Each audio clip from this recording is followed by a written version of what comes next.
Sa ibang balita, kinalampag ng migrant group ang Korte Suprema para aksyonan na ang petisyon na kumekwestiyon sa patuloy na pagkapiit sa dating overseas worker sa Indonesia na si Mary Jane Veloso.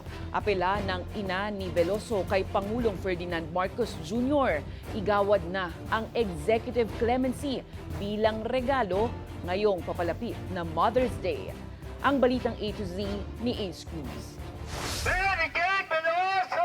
Palayain! Palayain! Mary Jane Veloso! Sigaw yan ng Grupong Migrante International at mga magulang ni Mary Jane Veloso sa harap ng Supreme Court sa Maynila.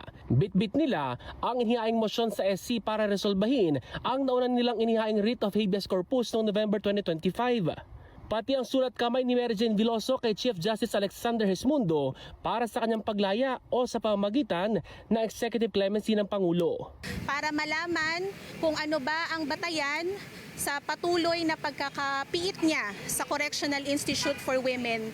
Dahil naniniwala po si Mary Jane na wala pong sapat na batayan para sa patuloy na pagkakadetina niya. Hindi mapigilang maging emosyonal ng mga magulang ni Mary Jane lalo't magma-Mother's Day na sa linggo. Nanay, kailan ba ako uuwi? Sabik na ako makita yung bahay natin, yung mga kapatid ko, yung mga anak ko. Yun po lagi sinasabi niya sa amin. Kaya lang, ala po kami masabi. Basta sabi ko, huwag ka mag-alala anak.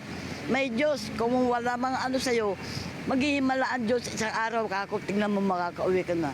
Noong 2020, kinasuhan ni Mary Jane ng staffa at human trafficking ang kanyang illegal recruiters. Tinalakay ito ng kanyang mga abogado sa pulong sa Department of Justice, gayon din ang posibilidad na mag-testify si Mary Jane laban sa kanila. Mas makakatulong yon na maipakita na talagang siya ay biktima.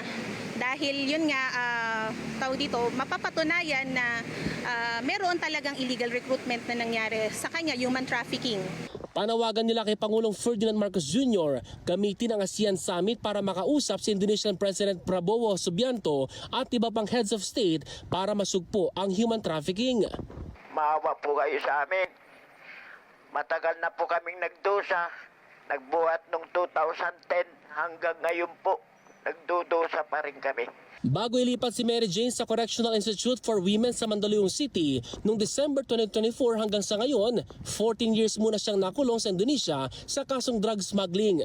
Iginit ni Mary Jane na biktima lamang siya ng drug traffickers. Una nang sinentensya ng kamatayan hanggang sa mapababa sa habang buhay na pagkakakulong dahil sa kasunduan ng gobyerno ng Indonesia at Pilipinas.